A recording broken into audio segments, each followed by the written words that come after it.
Joan of Arc, the love of my life. It's 2003. Guys shouldn't be afraid to talk about feelings. Oh, Abe, I always want to be your friend. Do you think we could ever maybe be more than friends? Hey, JFK! How did the clones who have been frozen for 20 years take it when you told them? For anyone who thinks it's 2003, you're wrong. Oh, they have pens on strings now. What a world. Frida, how do you stay so chill? I just channel my anxiety into something more productive, like murals for sick children. Confucius, help me take that basic bitch down! Isn't it kind of basic of you to call Cleo basic? I was frozen for 20 years. I just started using that word. Let me enjoy it. JFK, you alright? I'm just letting my eyes peek. The clones, they're just corny science experiments. Hey, there's so much wood. Wood. I'm gonna nail ya with my nail gun. That's in my pants. No, don't put it in your pants. I won't allow chaos in my hallways. You don't have control over anything. Guys, don't worry. We'll get through this. Nothing can tear us apart. Finally, something to live for, a family. Honey, I'm home. Gasp! How could you? And with a VCR.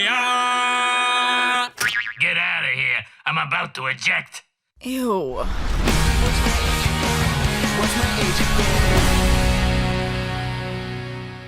The Clone High revival just got its first trailer. It's time for the latest news out of animation. Clone High is back, and they've been busy while the show was off the air. The trailer goes into the immediate aftermath of the disastrous prom night, showing Abe, Joan, and JFK resolve their feelings. We also see the clones discovering that they were frozen for 20 years, moving the in-story year forward to 2023. But the biggest reveal is the presence of many new figures among the core casts. Earlier casting discussions told us that Principal Scudworth has made a fresh batch of clones in the intervening years, and this is our first introduction to them, including 3 that are set to become major characters. There's a scene where Frida Kahlo, the famous Mexican painter, is asked how she manages to retain her chill. Frida replied that she channels her nervous energy into more productive things, like murals for children. Only for us to see her work, a collage of painted screams, ready to haunt an unfortunate kid's nightmares. Joining her is Confucius, who provides advice to Joan and JFK, but is unable to stop the latter from sticking a nail gun down his pants. The third member is the least obvious. While she lacks a significant role in the trailer, keen-eyed viewers will be able to spot pink-haired Harriet Tubman, happily embraced by the rest of the cast after they destroy the diner known as the Grassy Knoll. Technically, Tubman and Kahlo were featured in the original show. Both were given minor background roles in Makeover, Makeover, Makeover, the Makeover episode. However, their new designs are radically different, making it clear these are the new individuals. Either the show intends to quietly retcon the existing Tubman and Kahlo, or they're saving the first generation clones for a later episode. The most notable absence, however, is the original Clone High's most controversial cast member, Gandhi. While the original show was struggling with ratings regardless, their depiction of the beloved political leader as party-loving comic relief character caused protests in India during Clone High's original run. Members of the Indian parliament were pushing the government to use diplomatic channels to try and get the show taken off the air.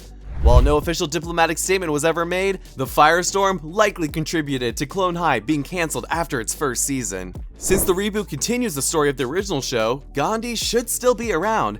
Rather than try to fix the problem, show creators Lord and Miller seem to have cut the party-loving clone out of this reunion tour. Presumably, Scudworth just forgot to unfreeze him. Either way, the trailer includes a date for the show's return.